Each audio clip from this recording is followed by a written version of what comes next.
So let us get on with it. I want to start by saying something that isn't directly necessarily about the story in the Exodus, that it's more about the way we remember the story in Passover. Because when we remember the story of the Exodus and Passover, surprisingly enough, a big part of the text is dedicated to explaining to us not how wonderful and great the Exodus itself, the moment of coming out of Egypt was, even though, of course, there is a lot of emphasis on that, but rather how much greater and more important and more wholesome and more, etc., the moment of coming out of the sea was, the moment of crossing the Red Sea and then seeing it close on the Egyptians and drown them. Here, let's look at it together in the Haggadah. Moment. Here it is. Rabbi Yosei Haglili says, from where can you derive that the Egyptians were struck with 10 plagues in Egypt and struck with 50 plagues at the sea? In Egypt, what does it state? Then the magicians said unto Pharaoh, this is the finger of God. And at the sea, what does it state? And Israel saw the Lord's great hand that he used upon the Egyptians, and the people feared the Lord. They believed in the Lord and in Moshe, his servant. And from that it takes that if there are 10 plagues in Egypt, it must be multiplied by 5, as in a finger to a hand is a fifth. So the 10 plagues must be the fifth of however many plagues or plague-like impact God pressed onto the Egyptians on the sea. And then they go from it and keep adding. They say, oh, no. Actually, there are 50 plagues in Egypt. And they find a way to explain it. Oh, and in that case, there are 250 plagues in the sea. And so on and on and on. They keep emphasizing over and over in a somewhat fanciful game of math and history combined, that the sea was the really big deal. Today, we're going to talk about that big deal. Today, we're going to visit that moment. Last week, we went out of Egypt, so to speak, with the Israelites. And today, we will walk with them as they reach the sea, as the Egyptians chase behind them, as they find themselves stuck between these two disasters, drowning and being taken over by a vengeful Egyptian army. And as they, we'll talk details later, cross the sea after God opens it for them, reach to the other side safely, watch it close over their enemies, and give a song of praise.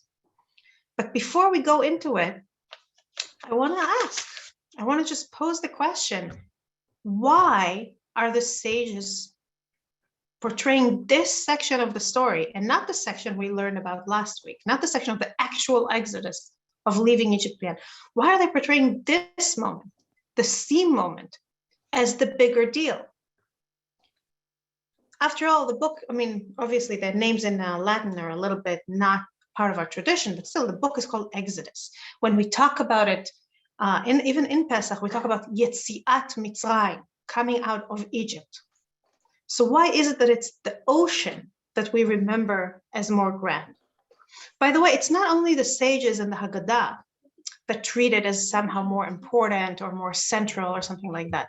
There's also other things that position it as a moment of even greater significance, in a sense, in the actual leaving of Egypt. For example, the very fact that the Jews, the Israelites, give thanks. When they went out of Egypt, there's no song, there's no praising the Lord, there's no dancing, there's no rejoicing. They're just walking for a week. That's all we know. Whereas when they leave, when they look back and see the sea closing on the Egyptians, they start singing. I'm here in the same box number 1. Thus the Lord delivered Israel that day from the Egyptians. Israel saw the Egyptians dead. Israel saw the wondrous power which the Lord had wielded against the Egyptians. The people feared the Lord. They had faith in the Lord and his servant Moses. None of that was told to us when we left Egypt. The idea of having fear and faith in God and Moses, None of it was mentioned before. And then they go on and express it in this beautiful way. Then Moses said, and the Israelites sang a song to the Lord. They said, I will sing to the Lord, for he has triumphed gloriously. Horse and driver he has hurled into the sea. Not only are the sages glorifying this moment, not only are the Jews themselves, the Israelites themselves, appear more attuned to its grandeur than they are to the moment of coming out of Egypt, but also in the history of the world, in the way that the imagery of the Exodus transcended the event as a Jewish event. It became a symbol for liberation movements throughout history. Also there, the imagery that stuck perhaps most regularly or most prominently is the image of the open sea and then the closing sea. I want to give two examples from American history, but there are many others. One is, I hope you can see it, it's this beautiful image. Some of you might be familiar with it.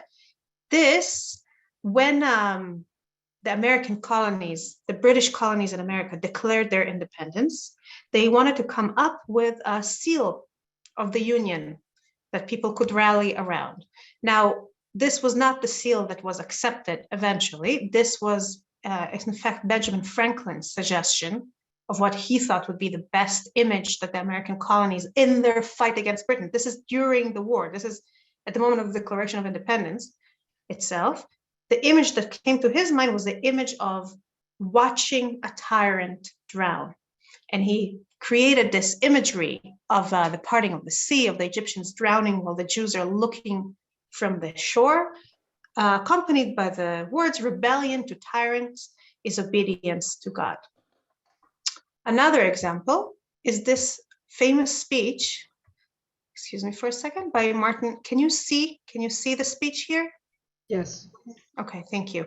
A famous speech by Martin Luther King, The Death of Evil Upon the Seashore. He gave this speech in 1959, and he was talking about the Supreme Court of America's decision of Brown versus Board of Education. And he likened it to the closing of the Red Sea on tyranny in the fact, the point of his imagery, the point of his comparison wasn't saying that there's this moment when you see the end of what's subjugated. You see it with your own eyes. I will read it. It's worthy of reading. Many years ago, the Negro was thrown into the Egypt of segregation.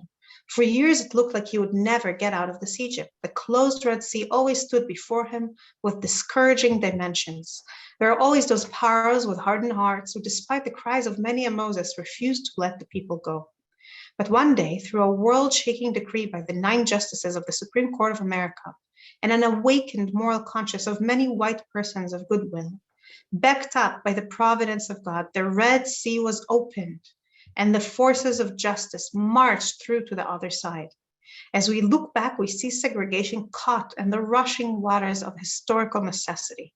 Evil in the form of injustice and exploitation cannot survive. There is a Red Sea in history that ultimately comes to carry the forces of goodness to victory, and that same Red Sea closes in to bring doom and destruction to the forces of evil.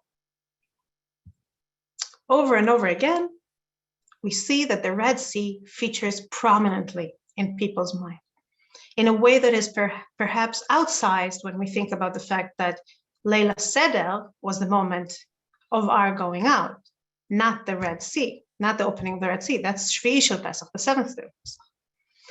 And the question we will try and answer together today as we read through this text and analyze it is a simple question, really, and yet a deep one, and that is why?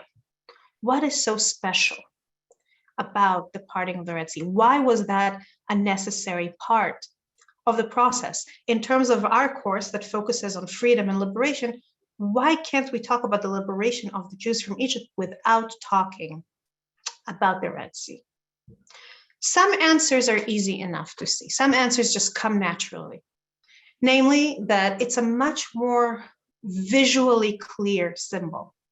Going out of Egypt must have been a very messy process. Groups upon groups upon groups of people marching. When do you count it as you're out of Egypt? the moment that you left home, the moment that the last Jew left the gate of the city, they're still in Egyptian territory. How do you define it? Excuse me?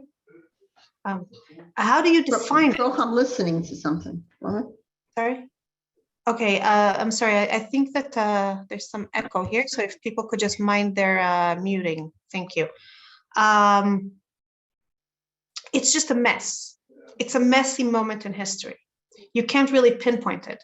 Whereas that moment when the washer gushes in satisfactorily, creating a barrier between the Israelites and the people chasing them, by killing the people chasing them, but in a sense, closing the door on the Egyptian chapter in their life, is a much more visually satisfying and visually accessible symbol that's easier to notice, easier to give thanks for, and easier for everybody, not just Moses and Aaron, who are in God's confidence and receive his interpretation, to notice for the liberation that it is. And this is an important point. We forget sometimes, I think, that most Jews, most Israelites didn't have access to the fullness of God's plan. They would get whatever it was that Moshe and Aaron deigned to share with them. Some of them probably didn't even get as much as that. They were a big group. Some of them were in the fields when Moses and Aaron talked.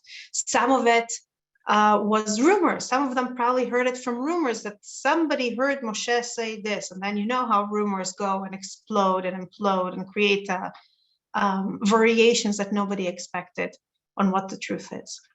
So when suddenly they're called upon to leave Egypt, even though they already had to tie the lambs to their door and kill the gods of Egypt, as we described last week, for many of them, it probably was a surprise, a moment of confusion, a moment of disbelief. In fact, there's a lot of hints for that in the text itself. Let's look at it together. And I will start, just a moment. I will start with, sorry, technical difficulty here. I will start with box number 2. And this is a quote from Exodus 12:39. And they baked unleavened cakes of the dough that they had taken out of Egypt, for it was not leavened, since they had been driven out of Egypt and could not delay, nor had they prepared any provisions for themselves. As somebody pointed out last week, God tells them that they will eat unleavened bread in memory of this day before it even happens. But here we see the other meaning of the unleavened bread. The other meaning is that even though Moses told them, tonight God will deliver you, they did not prepare. It's clear that that's not true of everybody, because later when they sing the song, Miriam and the women whip out drums and start dancing with drums. And Rashi famously says, they had foresight. They had said, surely God is going to do amazing miracles and salvations, and we should bring something to be able to sing songs of praise. So we have these two narratives, or these two undercurrents of being prepared and unprepared. And if you think that the people are one group that knows one thing, then it's very confusing. But if you try and encompass in your mind, if you try to take a step back and encompass in your mind what it actually means for thousands upon thousands upon thousands of people in the era before Twitter and WhatsApp to do something as a group, it makes sense that some people are prepared, some people are not prepared, some people are certain, some people are uncertain. Some people are carrying drums and some people are carrying unleavened bread, and they're all there in that mess of coming out. And they don't know yet where things are going to go. There's this beautiful quote here, Margaret Atwood, when she describes stories, when she talks about stories. I'm jumping ahead to box number 3. Says something very interesting about the middle of a story. She talks here about how when we begin a story, we just have the promise, the beginning, the contract of what it implies will happen. Then we end the story, we can look back and see what everything meant. But in the middle, we still don't know. There's a sense of confusion, of underdeterminacy. She puts it very well here. When you are in the middle of a story, it isn't a story at all, but a confusion, a dark roaring, a blindness, a wreckage of shattered glass and splintered wood, like a house in a whirlwind. It's only afterward that it becomes anything like a story at all, when you are telling it to yourself or to someone else. So in that moment, when the Jews, I'm sorry, I keep saying Jews, I mean Israelites, I'm just going to use them interchangeably to make things simpler for myself. When the Jews are coming out of Egypt and they have the drums and the unleavened bread, and some people are still behind because it's a long group of people and they're still under technically Paro's rule because they're still in his territory, they're still in the middle. And in that moment, they simply do not have the perspective to understand the enormity of what's happening. And then comes the opening and the closing of the Red Sea and gives them the ability to look back and say, this week, this whole last week, that was us coming out of Egypt. And then, is it any wonder that it is then that they sing? Because to sing of something, to turn it into narrative, you need to feel that it is coherent. I want to liken it a little bit to the experience we're experiencing right now. We are watching horrible events unfold in the world. And I think that all of us, even if our hunches as to what's exactly happening and what's the importance of it, I assume all of us do have these hunches. We have these feelings of, this is about freedom. This is about nationalism. This is about empire building. We all feel the feeling of dread and heaviness that comes from living through a horrible moment in history of death and destruction and instability and chaos. But we don't know yet what the story is. We don't know yet if our hunches will actually bear out. Even the political analysts and all their chattering glory and expertise and expensive degrees at their bags, even they can't really tell. They can say how it compares to the back. I've heard quite a few lectures in the last few days of people explaining things about the collapse of the Soviet Union, about the Cossack Wars, about all kinds of things, because we're looking for something to make sense of it. So we go to the past because we don't know what the future is. But it'll take time until we have the kind of perspective that will allow us to look back and say, oh, this was the turning point that really drained Russia from its national standing, or this was the beginning of a new world war, or this was the beginning of a new world order. We can't say it yet. And the Jews, as they are running from Paro in the desert for the first week, they don't have that yet either. The parting of the Red Sea and the closing of the Red Sea with its clear visual, with its accessible view that everybody sees at the same time, not just the elites talking to Moshe and Aaron or whoever randomly happened to be near them at the time. That moment is so clear that it suddenly puts everything that happened before that in perspective. So this is my first answer to the question why the rabbis glorify the parting of the Red Sea as so pivotal, is more pivotal than coming out. It's not because it's more than the coming out. It's because it completes it and gives the people the ability to see it for what it is, to acknowledge it for what it is. Excuse me for a moment. But now I want to start on a different answer that digs one layer deeper, because it's not just that the narrative structure of the Exodus is underdetermined or ambivalent at this point. It's also that the people themselves are ambivalent at this point until the parting of the Red Sea. The people themselves, despite the fact that they had to kill the gods of Egypt by slaughtering the lambs and put the blood over their doors, they're not clear yet on what they want and where it's going to go. Somebody asked last week about the borrowing of the money. There's a very odd section, right? That they're told, God instructs them, borrow money, borrow gold and dishes and household ware and clothes from your Egyptian neighbors.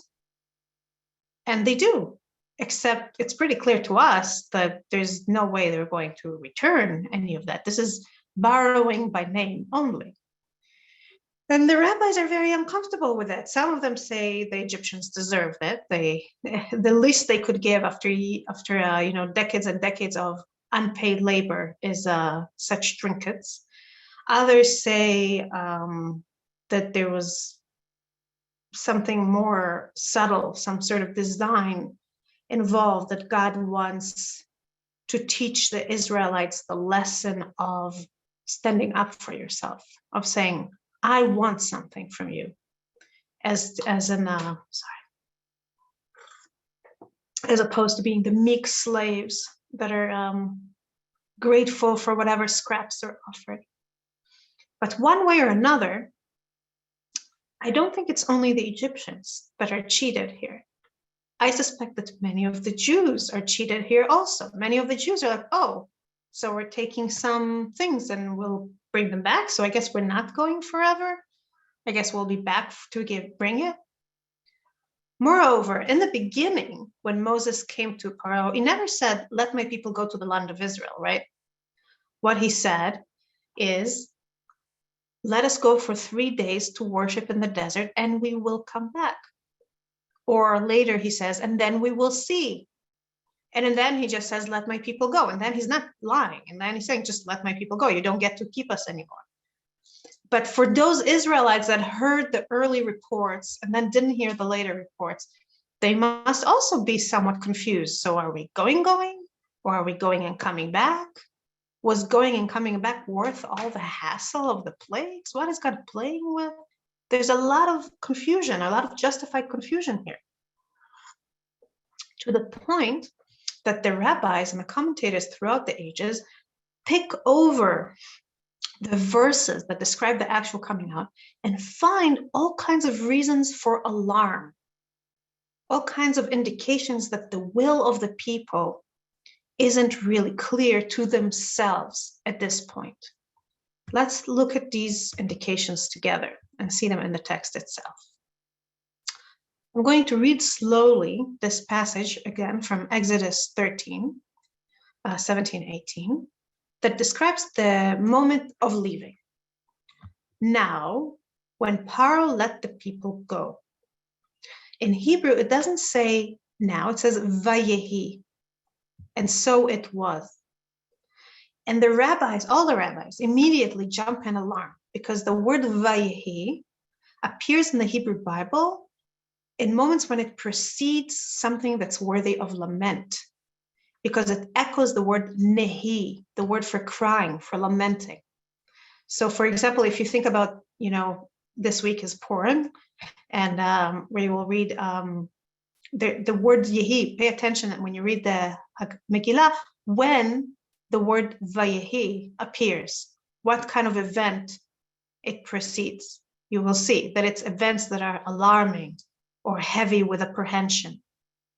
Yet it seems like the totally wrong word here. Here we're talking about finally they were led out of Egypt. So why do you bring this word of lament?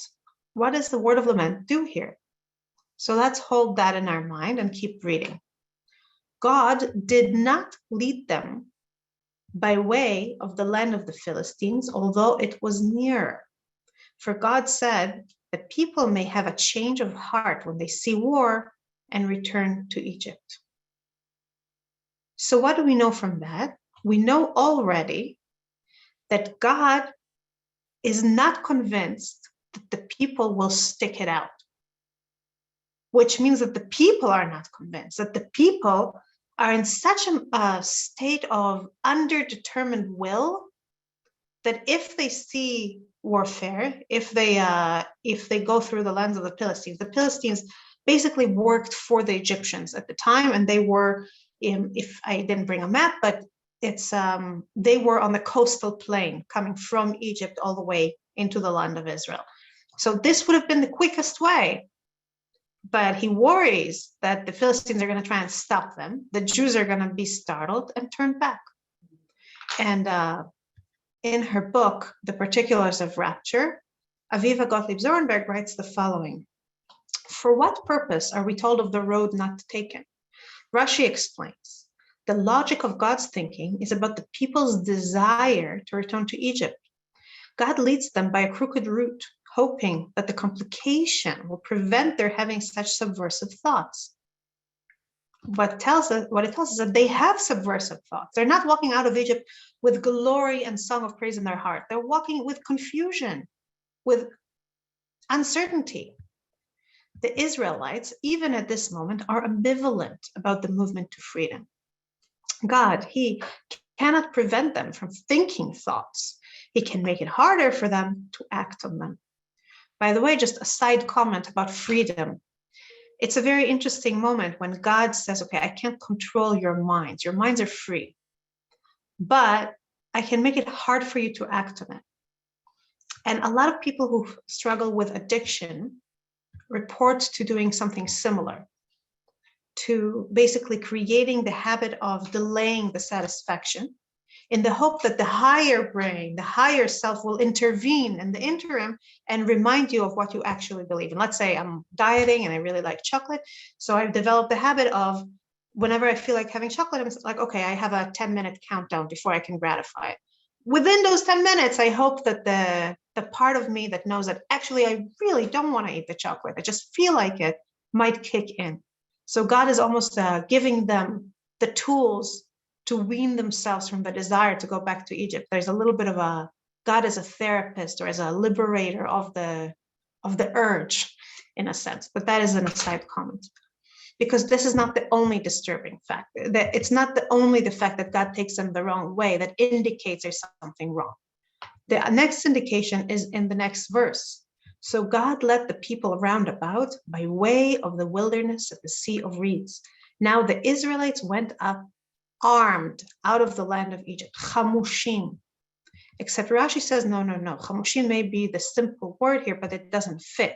And what it actually means is something different. And here I am in the Rashi. The word chamushim means provided with weapons. Another explanation of chamushim is only 1 out of 5 went forth from Egypt. And 4 parts of the people died during the 3 days of darkness because they were unworthy of being delivered. This is a very strong interpretive tradition. We have many midrashim about that when God brings the Jews out of Egypt, many people don't want to go. Some stay behind. Some preemptively are killed by God.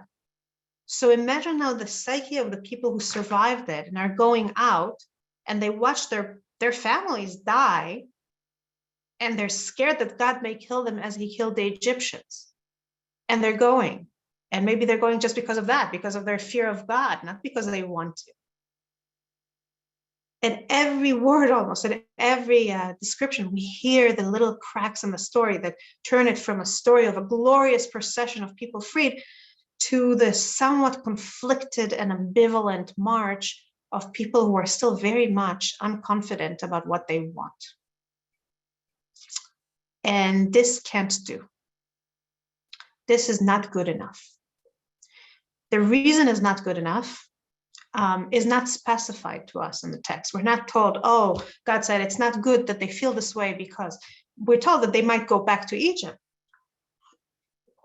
But if we take a step back and compare it to other historical moments in the history of the world, we might gain a little bit of an insight into why God can't let this uncertainty stand.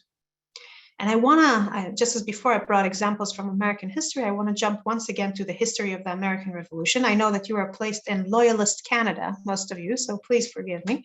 I'm joking. But I want to go and visit the mind of one of the great thinkers of the Revolution, John Adams from Boston. John Adams was not the most dashing of the revolutionary founding brothers. He was definitely not the most charming of them, as people in his time made fun of him for incessantly, namely Jefferson. But he was one of the deepest thinkers involved in that process. And he spent the first year of the Continental Congress, as the people in the colonies were trying to decide if they want to rebel, they don't want to rebel, they want to secede from the empire, they don't want to secede from the empire, trying to convince his fellow people in the Continental Congress that going back to Britain, it was impossible, a lost cause. There are many moderates, even in the Congress, who try to say, no, it's all a misunderstanding, all this taxation without representation, it's corrupted lords, corrupted people in the government are doing it. But the king represents pure Britain, pure England. The king doesn't know. If we get a hold of the king and tell him what his ministers are doing to us, how they tax us in unfair ways and limit us and commit atrocities, then he will re-embrace us into the British Empire, blah, blah, blah. And he kept saying, no, it's too late. And then in late 1775, King George won the argument for Adams by saying that, by passing the Prohibitory Act, declaring the colonies to be in a state of rebellion. Basically finishing the argument, because now at this point, no moderate faction can argue anymore that it's at all possible to rejoin England, not now when the king himself declares you rebels to his kingdom. You would think that at this point, John Adams would dance a little tap dance on top of a table or something in rejoicing. Instead, he was extremely disturbed. And in his personal correspondence, he expressed grave concerns, saying, we needed more time. People were not ready to throw their lot against England yet. Not enough people in the Congress and in the colonies that sent their representatives to the colonies came to see the world as we do. And now we're going to have to fight a war because King George has just made it impossible to avoid that. And people will need to fight in that war and die in this war and watch their family members die in that war and lose their livelihood in that war for years. And they will not have the backbone to carry it through because they're not convinced yet, because they're doing it because they're forced to it, not because they want it. And he threw himself even more so into trying and convincing people. And sometime later, he was a bit more optimistic, and he wrote the following letter. I am jumping ahead to, just a moment, to box 5. And he wrote to James Warren the following in April 1776. They are advancing by slow but sure steps to that mighty revolution which you and I have expected for some time, since they were for it from the start. Forced attempts to accelerate their motions, the motion of the members of the Congress, would have been attended with discontent and perhaps convulsions. The royal proclamation and the late act of Parliament have convinced the doubting and confirmed their timorous wavering. I think it is now the precise point in time for our Council and House of Representatives either to proceed to make such alterations in our Constitution as they may judge proper, or to set a petition to Philadelphia for the consent of Congress to do it. At this point, he moves to suggesting that the colonies should adopt new laws, new constitutions of free states and not of colonies. And he goes, I'm jumping a little bit ahead, and he says, 4 months ago, or indeed at any time since you assumed the government, it might have been disagreeable and perhaps dangerous, but it is quite otherwise now. In other words, John Adams has the wisdom to recognize that before you can do the official revolution, before you can fight the war, before you can change the law, the people have to be there in their own conviction, not dragged along kicking and screaming by the mad King George making his proclamations from London. In many ways, it's almost as if when Moses and God are looking at the people marching out of Egypt, they are thinking the same thing. These people are supposed to somehow withstand all the challenges ahead of them. These are the people that are supposed to go and become God's partners in Mount Sinai, accept a contract with God, cross the Jordan River, fight a whole slew of wars, and build a new society. How are they going to do it? They don't have the internal backbone for it. They don't have the heart for it. they're going to break at the first sight of danger. You can't even take them the straight way because they're going to break at the first sight of danger. And indeed, as soon as the Israelites see the Egyptians chasing them, they, in a sense, affirm exactly this kind of concern, this John Adams-like concern. Let's see it in the text. A moment. Here, sorry. I'm in box 3. As Paro drew near, the Israelites caught sight of the Egyptians advancing upon them. Greatly frightened, the Israelites cried out to the Lord, and they said to Moses, "Was it for want of graves in Egypt that you brought us to die in the wilderness? What have you done to us, taking us out of Egypt? Is this not the very thing we told you in Egypt, saying, 'Let us be, and we will serve the Egyptians'? For it is better for us to serve the Egyptians than to die in the wilderness." Exactly as John Adams feared his peers would respond when they reach money time, if that is how you say that, the Israelites don't have the courage to carry forth.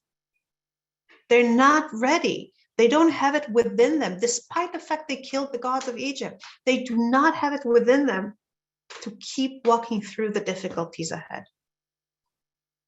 And this is where the crossing of the sea becomes crucial, because the crossing of the sea forces them to make a choice.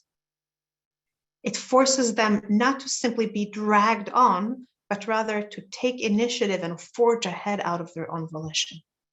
And we see that in what follows after their complaint. Immediately after their complaint, Moses treats it as yet another difficulty for God to overcome. I'm here in box 6. But Moses said to the people, "Have no fear, stand by and witness the deliverance which the Lord will work for you today.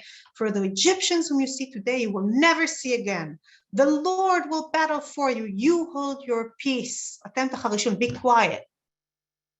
In other words, he's saying to them, I'm going to give you more of the same. Just as God did all the other plagues, God is going to do another plague, and you will see, and everything will be good. And God says, no.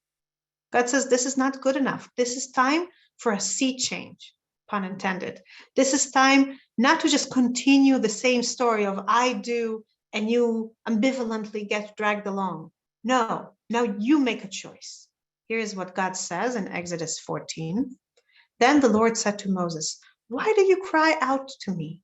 Tell the Israelites to go forward, and you lift up your rod and hold out your arm over the sea and split it, so that the Israelites may march into the sea or in dry land. And I will stiffen the hearts of the Egyptians so they go in after them, and I will gain glory through Paro and all his warriors, his chariots, and his horsemen. Let the Egyptians know that I am Lord when I gain glory through Paro, his chariots, and his horsemen." I will do a lot, God says, but the beginning is yours. Tell the Israelites to go forward. Don't talk to me. Don't yell to me, Moses, telling me what I need to do. Tell them to go. And then the deliverance and the liberation will come, but they have to jump in. Last week, we discussed the power of fear in enslaving people, and how part of the power or part of the drama of slaying the lambs and placing their blood on the doors was in liberating each individual family, liberating itself from fear as a primary motive. Before they could come out of Egypt, they had to liberate themselves from this existential, deep, slavish fear of the overlord's wrath. In a sense, God is asking them to make the same choice. Here too, not only are they asked to take initiative, they're asked to be willing to embrace the possibility of death. What they tell Moses when they complain, I'm recalling what we read a few minutes ago, is it would have been better for us to be dead in Egypt than dead here.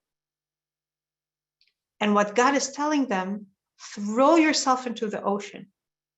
Make the choice of taking a risk, and you will see that it pays off, that you don't need to be dead in Egypt or here. You can live and be well and free on the other side of the sea. But you can't do that without embracing the possibility of death, without saying, in other words, that there's something that's more important, that's more valuable than survival itself.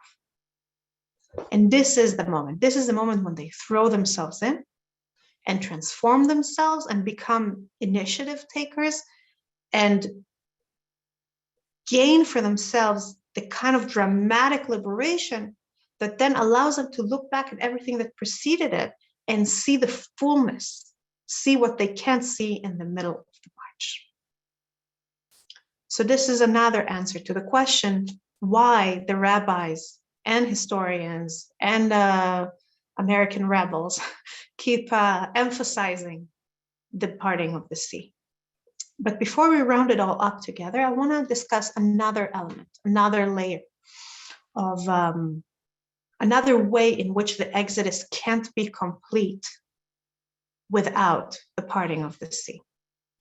And this is an element that Rabbi Tzadok HaKohen Milublin, a big Hasidic thinker from the 1700s, speaks about when he reads these psukim. Back in box 2, the pasuk, the verse that we already read before, now when Paro let the people go, God did not lead them by way of the land of the Philistines.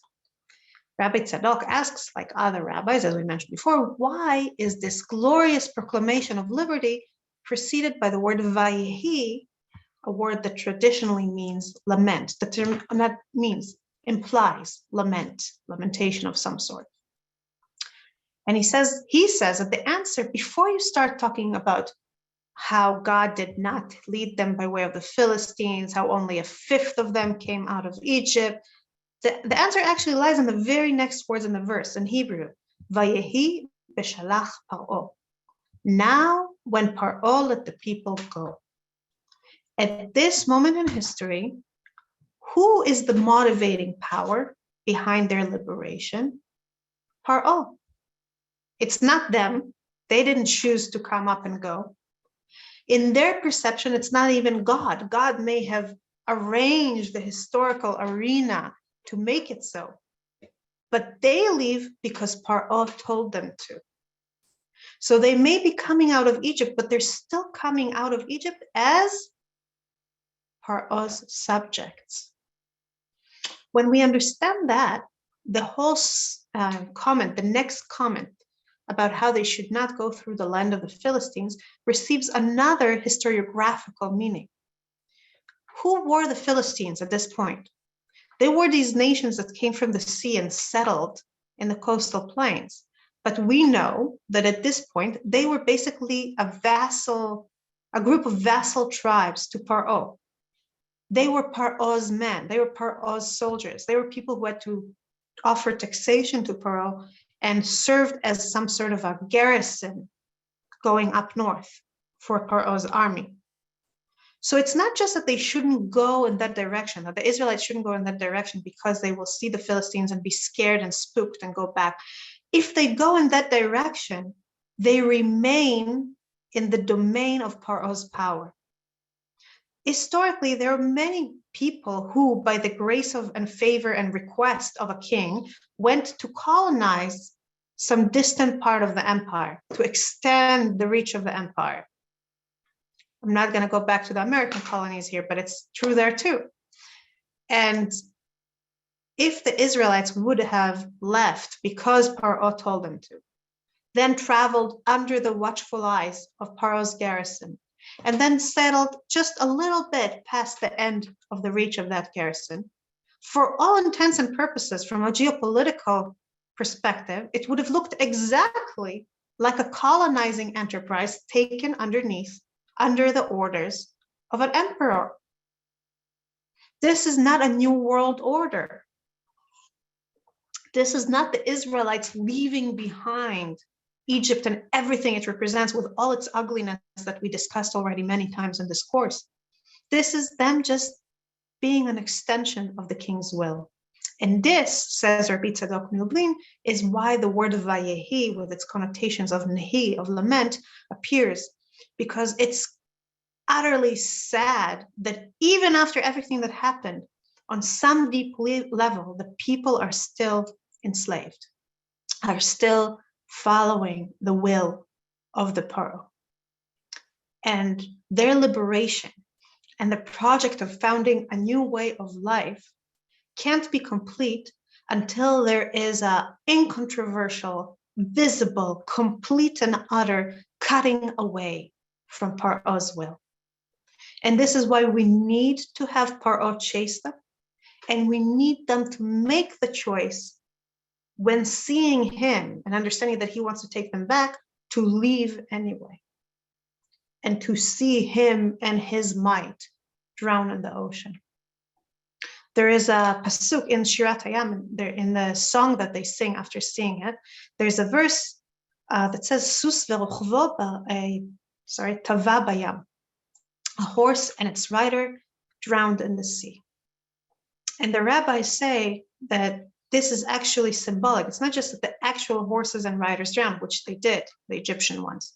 It's also that the entire system of Egypt that's built on a hierarchy, on a horse and its rider and its rider and its rider, all the way to Paro, drowns in the sea. This whole worldview drowns in the sea. And it is only then that you can really start and create something new. One moment. And I'm jumping once again to the American Revolution. It's just a lot of very helpful examples here. And I want to read two different quotes. One is from James Madison, writing in 1792. "In Europe," writes Madison, "charters of liberty had been granted by power. America has set the example, and France has followed it, of charters of power granted by liberty." In other words, for the founders of the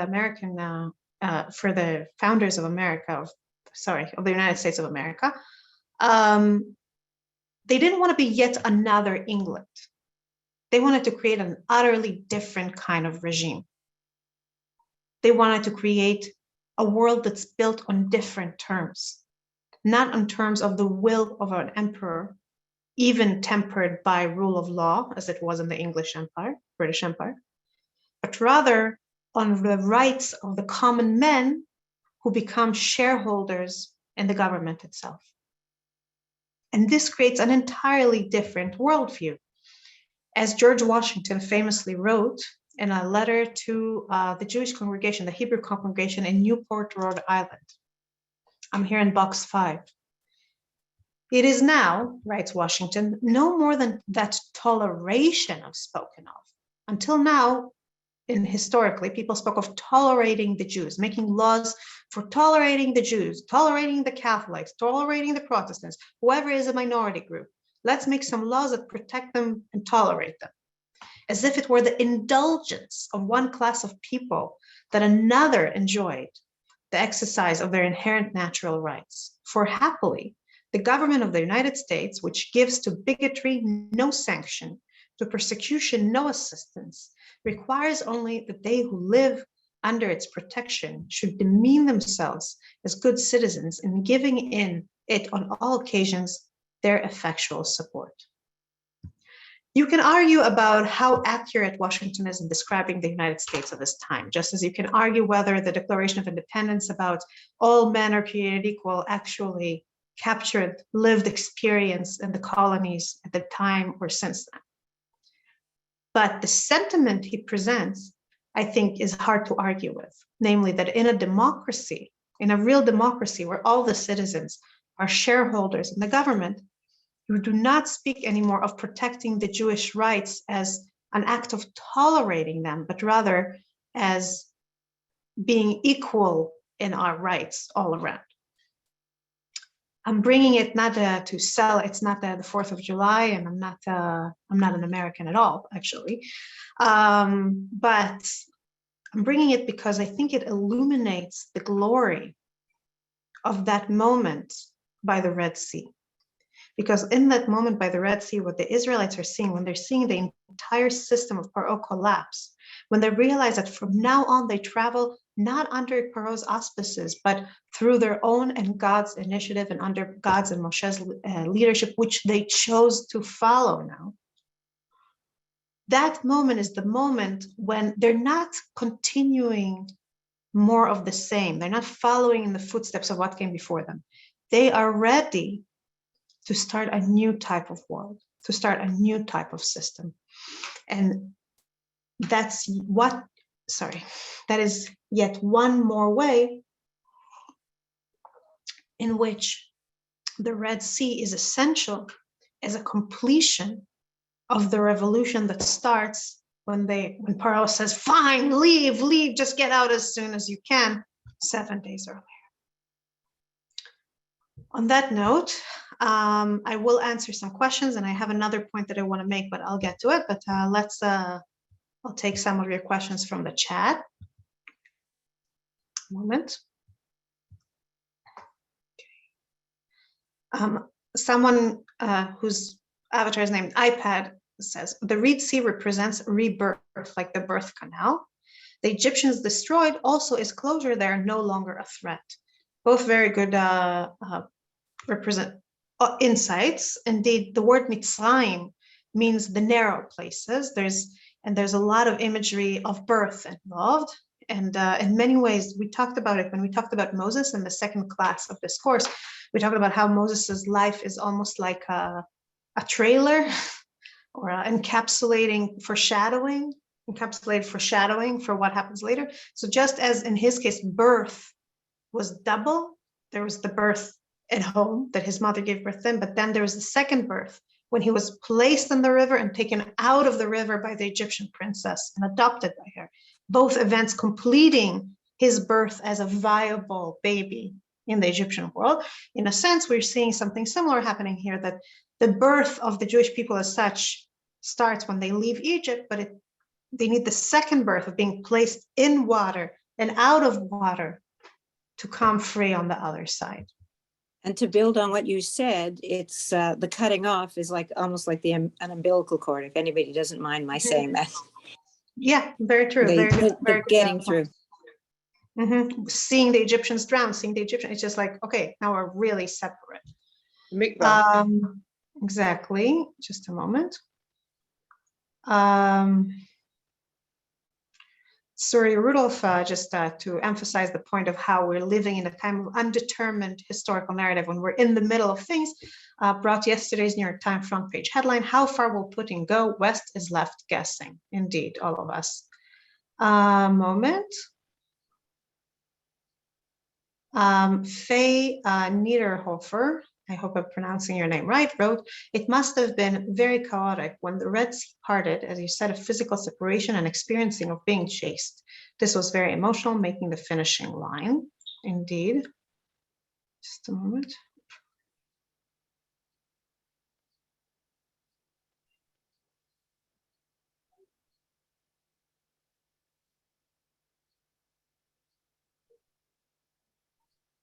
Just a moment.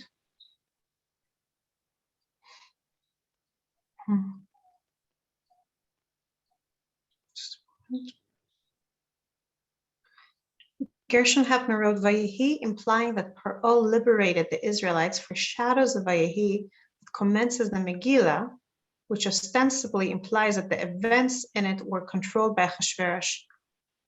It is, of course, an untrue about him as about Paro. You're saying, do I understand correctly, Gershon, that you're saying that there's a certain wink here almost, that when we're told that kings, human kings, are controlling us, it's really kind of not true? Do you mind elaborating? Well, I'm saying that the author of the Megillah is echoing the narrative in Beshalach.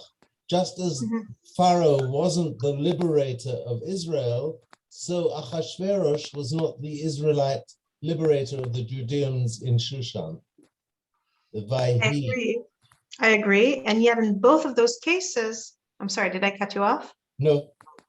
So in both of those cases, I think the fact that at least on the face of it, it's a human king who moves history is significant. The rabbis in Masechet Megillah say that the Geulah, the salvation of Purim, is incomplete. And they say we can't say Hallel on Purim, according to that opinion, because we're still the slaves of Achashverosh. And in the same way, I think that in that moment when we left Egypt but didn't watch Paro drown yet, we're still the slaves of Paro. That's very beautiful. That explains Akate Abde Achashverosh. That's beautiful. Thank you. And thank you for your comment, Gershon. A moment. Deborah said, it is interesting that water continues to play an important role in the Exodus and 40 years journey through the wilderness.